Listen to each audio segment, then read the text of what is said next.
होश में रहो, समय आने दो। कर्म अवश्य में भोक्तव्यम, तुम्हें भोगाएगा, रो नहीं पाओगे, रो नहीं पाओगे। यहां जो आप कर्म कर रहे हैं वो आपको भोगने पड़ेंगे, अच्छे या बुरे। बिना भोग के ये नष्ट नहीं होते।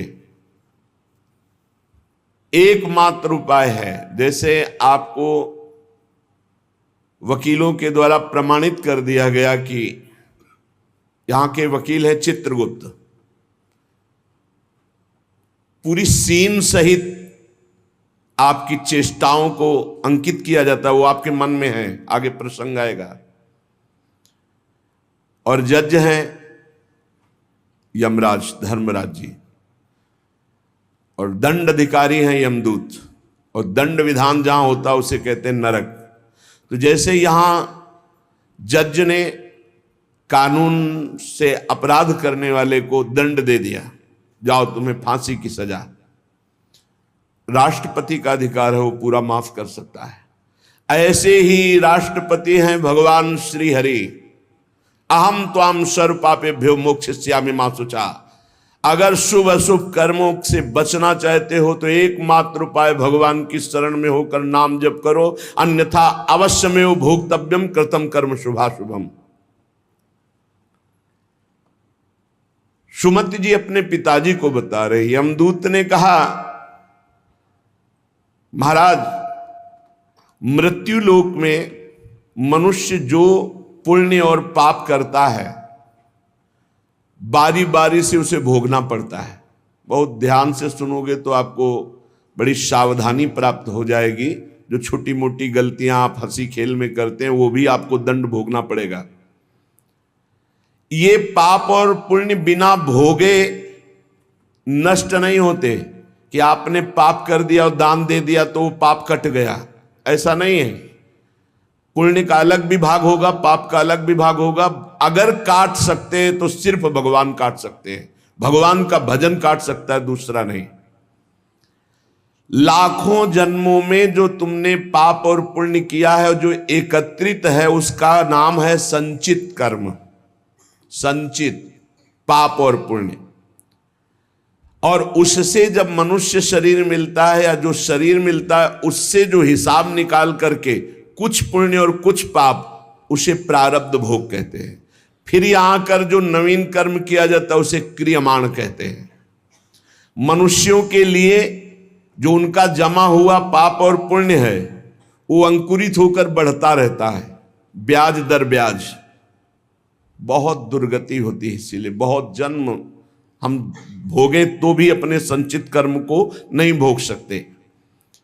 जैसे बीज मिट्टी और जल की आकांक्षा करता है तभी वो उत्तम वृक्ष रूप धारण करता है, ऐसे ही पाप और पुण्य उसे प्रेरित करके पुनः पाप करवाता है, प्रेरित करके पुण्य पुनः पुण्य करवाता है। अगर पाप कर्म में रहती है तो पाप पर पाप, पाप पर पाप, और ये एकत्रित होकर वृक्ष रूप होकर समय स्थान वो निश्चित करेगा। पाप तुम्हें कहां दंड देना है, समय स्थान। बुरी दशा आने के पहले बुद्धि बदली जाती है, उसकी बुद्धि बदल दी गई। आप ना आवे आप पर ताई तहां ले जाए, वो वहीं ले जाएगा, उसी स्थान पर मारा जाएगा, उसी स्थान पर जो दंड उसे मिलना मिलेगा।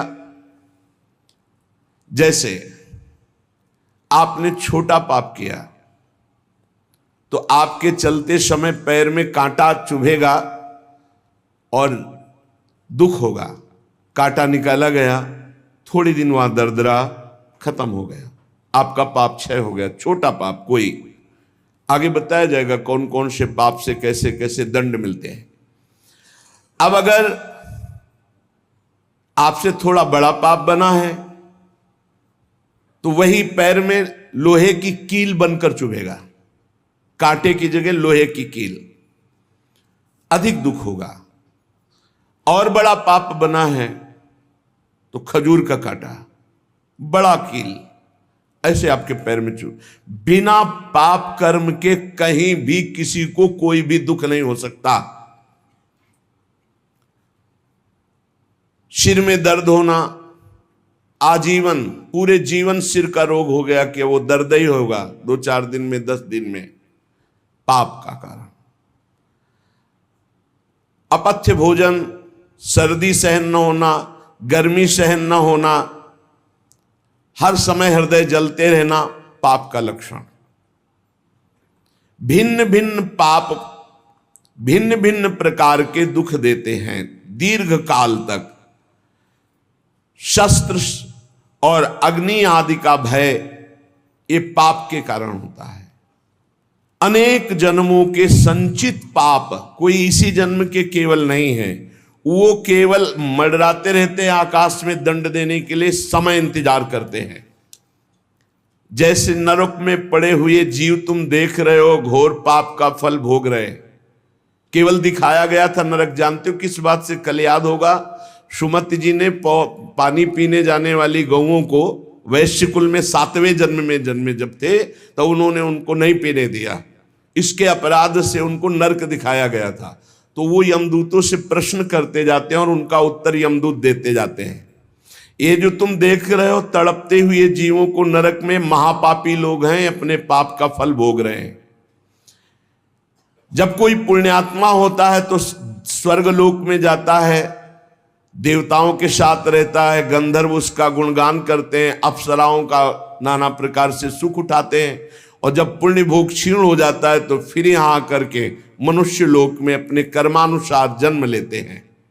राजन, ये जो तुमने पूछा कि किस किस पाप से पापियों को कौन कौन सा नरक में दंड मिलता है, वो मैं बतला रहा हूं।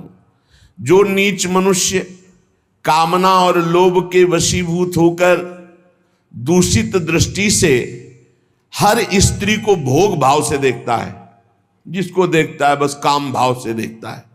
बोले जो दुष्ट दूषित भाव से माताओं बहनों को भोग दृष्टि से देखता है, तो यहां बड़ी बड़ी चोंच वाले वज्र के समान जिनकी चोंच ऐसे गिद्ध बार बार हजारों वर्ष उनकी आंखों को नोचते और खाते रहते हैं। वो आंखें बार बार होती रहती हैं, बार बार निकालते। यही वहां है कि मरना नहीं है। उनकी दोनों आंखों को वज्र तुल्य नरक के पंछी बार बार निकालते हैं और खाते हैं, और उनके पुनः नए नए नेत्र उत्पन्न हो जाते हैं। इस पापी को पलक झपकने तक के लिए विश्राम नहीं मिलता, निमिष तक के लिए कि थोड़ा चैन मिल जाए, महान दुख होता रहता है। हजारों वर्ष तक उसको इस नेत्र दर्द पीड़ा भोगनी पड़ती है।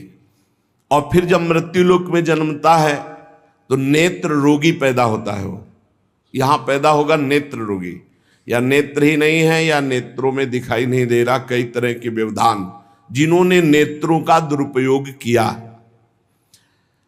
अब जिन लोगों ने, जिनको तुम देख रहे हो इनकी जबान काटी जाती है, बार बार जबान नोची जाती है, ये वही लोग हैं जो शास्त्र का गलत उपदेश किए हैं, गलत अर्थ किए हैं, अपनी वासना की पूर्ति के लिए शास्त्र का गलत प्रयोग किए हैं, जो किसी को गलत सलाह दी है तो इनकी जबान बार बार छोटे छोटे हिस्से में तलवार से काटी जाती है।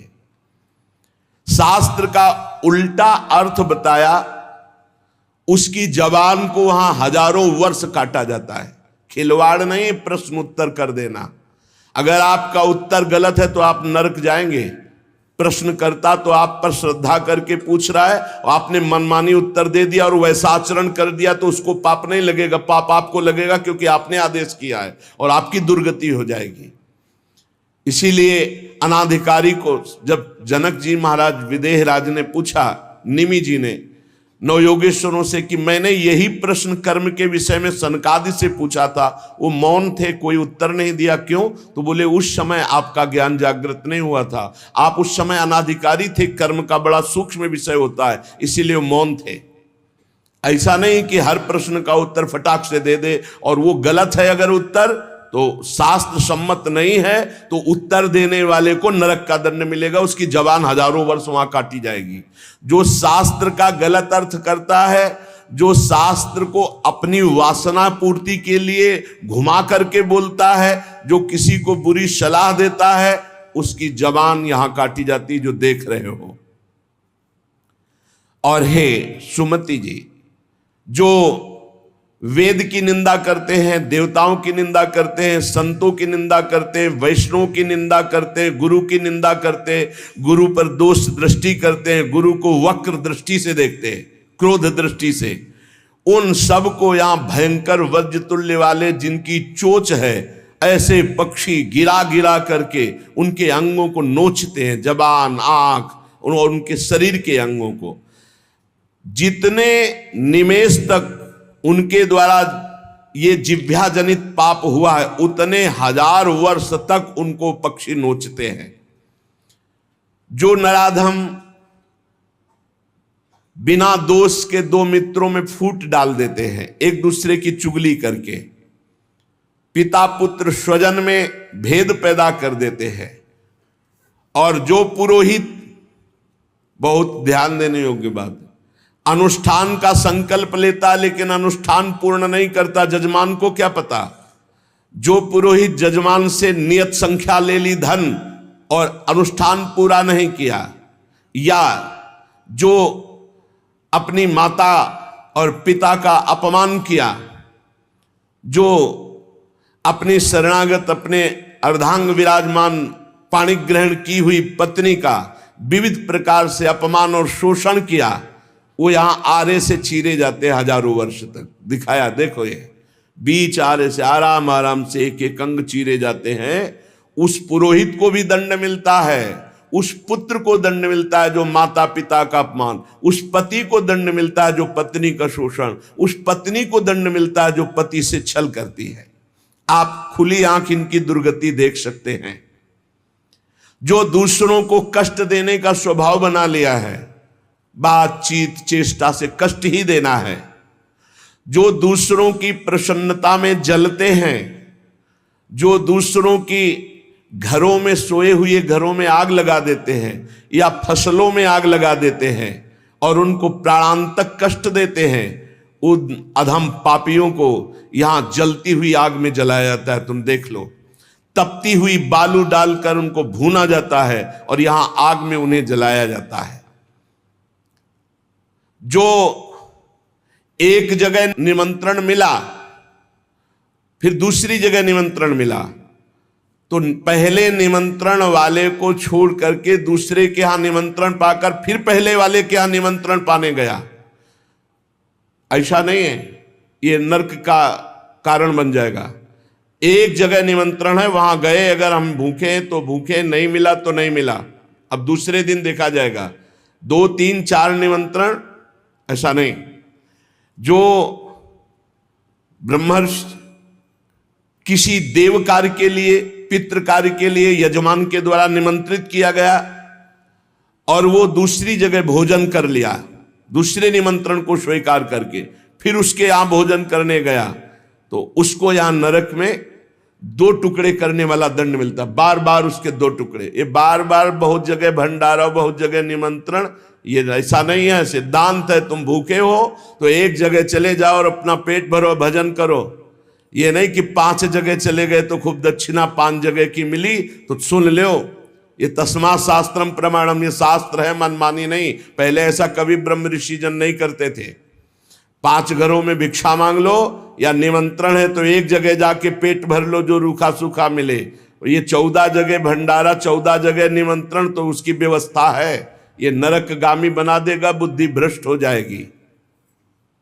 जो सदैव कड़वी बातें बोलकर लोगों के दिल पर चोट पहुंचाते रहते हैं, कुछ लोगों का ऐसा स्वभाव होता है, जब बोलेंगे तो हृदय की पीड़ा प्रकट हो ही जाए, ऐसा उनका है। ऐसे हैं वो, ऐसे बोलते हैं कि अत्यंत पीड़ा दे।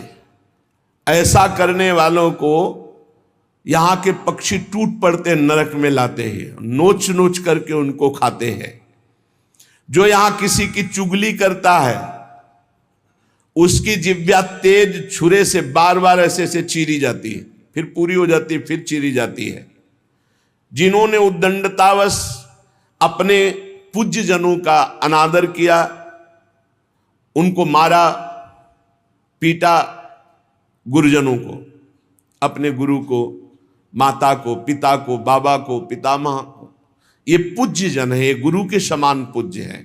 जो अपने गुरुजनों को, पूज्य जनों को अनादर करता है, दंड देता है, मारता है, पीटता है, वो देखो ये कुंड बने हैं विष्ठा के, पीब के और मूत्र के। मूत्र का कुंड, विष्ठा का और पीब का, नीचे करके मुख उन्हीं कुंडों में डाल दिया जाता है, ऊपर से पैक कर दिया जाता है। हजारों वर्ष वही खाओ वही सड़ो, कितना भयानक कष्ट है। नीचे के मुख करके उसमें डाल दिया जाता है।